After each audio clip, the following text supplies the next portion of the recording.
Sit down, I already poured your drink. Another island, jacks. You do collect them. Trains that run between the dead, mountains that eat their visitors, cameras that see too far back, and now an island. You're quieter tonight, not shaken. That's not the right word. You look like someone who saw something that made the world slightly worse to live in. Not frightening, just wrong. Tell me about the island. Mushima. You won't find it on most maps. It has a postal code, a ferry that runs 3 times a week from Onomichi, and a population the prefectural census lists at 89, but it doesn't appear in tourist guides or travel blogs. No reviews, no photos, no digital footprint. I found it by accident, tracing ferry routes on a Japanese maritime website. I went because 3 months of teaching English in crowded Hiroshima had left me wanting to be somewhere the internet had forgotten. And Mushima had been forgotten completely. The ferry was small, room for 20 passengers and a few vehicles. I was the only foreigner. The other passengers were islanders returning from the mainland with shopping bags and boxes. Nobody spoke to me, nobody even looked at me. Not the curious welcome you get from Japanese people in rural areas. This was the opposite. They looked through me, as if making eye contact would create an obligation they didn't want. The crossing took 40 minutes. The island appeared out of the haze like a photograph developing. First the outline of the hill, then the harbor wall, then the cluster of houses stacked up the slope. Small, maybe 300 meters from shore to summit. A single road following the coastline. Trees covering everything the houses didn't. The harbor had a concrete pier, a vending machine, and a sign.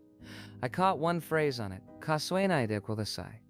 Please don't count. The Minshuku was the only accommodation on the island. Run by a woman named Ota-san, 60s, sun-darkened skin, a face that smiled easily but not specifically at me.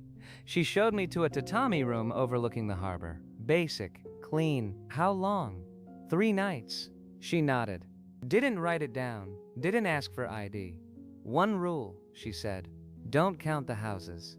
I waited, because that's not a sentence you hear and move on from. She said it the way you'd say don't drink the water or don't feed the animals. Practical, not mysterious. The number is 47. That's what it is. You don't need to verify. Why would I count the houses? She looked at me with something that wasn't quite pity. Understanding. The understanding of someone who knows you're going to do the thing they just told you not to do. Visitors always want to count. Please don't. I unpacked. I ate the dinner she'd prepared. Grilled fish, rice, pickled vegetables, miso with clams. I walked the harbor in the evening light. The island was beautiful in its smallness. Tile roofs and stone walls, fishing nets drying on racks, cats sleeping on every flat surface. A quiet so specific it felt intentional. The quiet of a place that has decided not to be found. I didn't count the houses. Not yet. The next morning, I walked the island's single road. 45 minutes for the full circuit.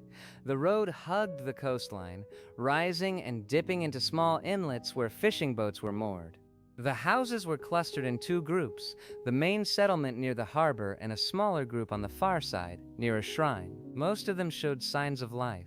A bicycle leaning against a wall, a garden with new growth, a cat on the step, the sound of a television or radio through a window. But scattered among them, evenly distributed as if placed with care, were houses that showed nothing. No shoes by the door, no laundry on the line, no sound. Their doors were closed, their windows shuttered, their gardens maintained but uninhabited. They looked like stage sets. All the right elements in all the right places, but no one performing. And at the threshold of each empty house, a small tray, rice, fish, tea, fresh, steam still rising from some of them, offerings laid at the doors of houses where nobody lived. I asked an old fisherman mending nets on the harbor wall. His hands moved through the netting by muscle memory alone. The empty houses, who leaves food at the doors? He didn't look up. Everyone. Why? Because they're hungry. Who's hungry? He pulled a knot tight. The houses. He went back to his nets. That was the end of the conversation. The houses, not the people inside, the houses themselves. That afternoon, I sat on the shrine steps on the far side of the island and looked at the cluster of houses below. I had my notebook. I told myself I was sketching the view. I was counting. I started from the left. Tile roofs partially hidden by trees, some overlapping. I marked each one carefully. 47, exactly. Oda-san's number, the official number. I counted again, left to right, bottom to top, marking each roof on my sketch. 47. I was about to put the notebook away when I looked at the sketch. The marks, 47 small crosses, one per house, were spaced wrong, too far apart, gaps between them where houses should have been. I looked up, stopped counting, just looked, and in the looking, without the framework of counting, I saw what counting had hidden. There were more houses, not hidden, not camouflaged, present, visible, sitting between the 47 I'd counted, in the gaps my eyes had skipped over, with the same tile roofs and stone walls and wooden frames. I was looking directly at them, but when I'd been counting, my eyes had jumped past them, as if the act of counting activated something in my visual processing that edited them out. I tried again, started from the left. 1, 2, 3. My eyes jumped. I was at 5. I'd skipped a house. It was right there between 4 and 5. I could see it, but my count hadn't included it. I forced myself, pointed at each house, spoke the number aloud. 1, 2, 3, 4. My mouth wouldn't form the word. The house was there. I was pointing at it, but the number wouldn't come. My jaw locked at the consonant, and my finger moved to the next roof, and the count continued. 5, 6. I tried writing, drew each house on my sketch one at a time. 47 appeared on the page, but the gaps, the spaces between them, I couldn't make my pencil draw what was in them. My hand moved past them the way my eyes moved past the houses. An invisible edit, performed not by the island, by my own perception. I put the notebook down, stopped trying to count, just looked. There were at least 60 houses, maybe more. The extra ones, the ones the counting couldn't reach, were the empty ones. The ones with food at their doors and shuttered windows and no one inside, or nothing that counted as someone. That evening, I watched from my window. Dusk. The harbor lights came on, the 47 houses, their windows glowing warm. And then, in the spaces between them, other lights. Softer, bluer. The uncountable houses lighting up one by one, as if someone inside was turning on lamps, moving room to room, going about an evening routine.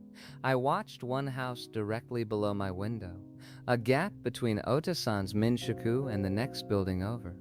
When I looked straight at it, just a narrow path between buildings. But when I looked slightly to the side, peripheral vision, the edge of my sight, a house, 2 stories, tile roof, stone wall, a light on in the upper window, and in the light, a shape, not a person, a shape. The outline of something standing in the room, backlit by blue glow, motionless.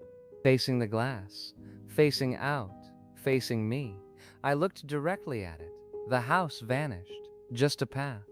I looked away. The house returned. I watched through the corner of my eye until my neck ached. The shape in the window didn't move. I went downstairs. Oda-san was in the kitchen, preparing the morning's trays. Rice, fish, tea, lined up on the counter, 12 trays. More than there were empty houses I'd seen, but I hadn't been able to count the empty houses either. Oda-san, how many houses are on the island? 47. How many trays are you making? She looked at the counter, looked at me. Her hands kept moving, scooping rice, placing fish, pouring tea. Enough. Enough for who? For the houses that are hungry. She placed the last tray down. They were here before us. The islanders who built the original village, they built 47 houses, but the island already had houses. They couldn't see them, couldn't count them, but they knew they were there, because at night, lights appeared where no houses stood. And in the morning, the fish left out to dry would be gone. Ghosts? No. Firm, immediate? Not ghosts. Ghosts are dead people. These aren't dead people. These aren't people at all. They're residents. The island has its own residents. They were here before anyone came, and they'll be here after everyone leaves. They live in houses that human eyes can't count, and they're hungry, and the arrangement is that we feed them, and they let us stay. What happens if you don't feed them? She arranged the trays on a cart, precise, methodical, the motion of someone who's done this every morning for decades. In my grandmother's time, there was a typhoon. 3 days, nobody could leave their homes. Nobody could deliver the trays. On the 4th morning, when the storm cleared, 3 of the countable houses were gone. not destroyed, gone. The foundations were there, the possessions were there, but the houses, walls, roof, everything had vanished, and the families inside them, she paused. The uncountable houses had 3 new lights that night. 3 new lights. The rent came due and the landlord collected in kind. I left on the next ferry, 2 days early. Oto-san didn't charge me for the unused nights. She didn't say goodbye. She was already loading the cart, wheeling it toward the door, heading into the pre-dawn dark to feed the houses the island keeps for its other residents. I stood on the ferry deck and watched Mushima recede into the morning haze. From the water, in the soft early light, I could see both, the 47 houses, warm-lit, inhabited, and between them, in the gaps, the others, blue-lit, still, windows glowing with a light that wasn't quite electric. There were more than I'd thought. From the water, where the counting couldn't reach me, where my eyes weren't forced to skip, I could see them clearly. Not 60, not 70. The others outnumbered the human houses. They filled every gap, pressing close against the inhabited buildings like a crowd gathered around a fire. The island wasn't a human settlement with extra houses. It was something else's settlement that humans had been allowed to live in. 89 people, 47 houses, a ferry 3 times a week, and somewhere between the countable and the uncountable, an arrangement as old as the island itself. We feed them. They let us stay. The ferry schedule said the population has declined every year for the past 3 decades. 89 this year, 81 last year, 96 the year before. 89 is not a large number, and the other houses are patient and hungry. He finished his drink, sat there a while with both hands on the glass, thinking about numbers. 47 houses, 89 people, a declining population, and a hunger that doesn't decline with it. The math is patient, inevitable. Every year, fewer hands to prepare the trays, fewer fish to lay at the thresholds. And the arrangement, the old quiet arrangement, stretched a little thinner. You know what unsettles me about this one? Not the houses you can't count, not the shapes in the windows, it's the trays. Every morning, without fail, for generations, an entire community waking before dawn to feed something they can't look at directly and calling it normal because the alternative is what happened during the typhoon. The alternative is 3 new lights. Here's what I'd ask you. If you lived on that island, if you'd grown up preparing the trays, delivering them in the dark, never counting, and one morning you realized there weren't enough hands left to keep the arrangement going, would you stay? Or would you board that ferry and let the island settle its own debts? I'll be here. I always am.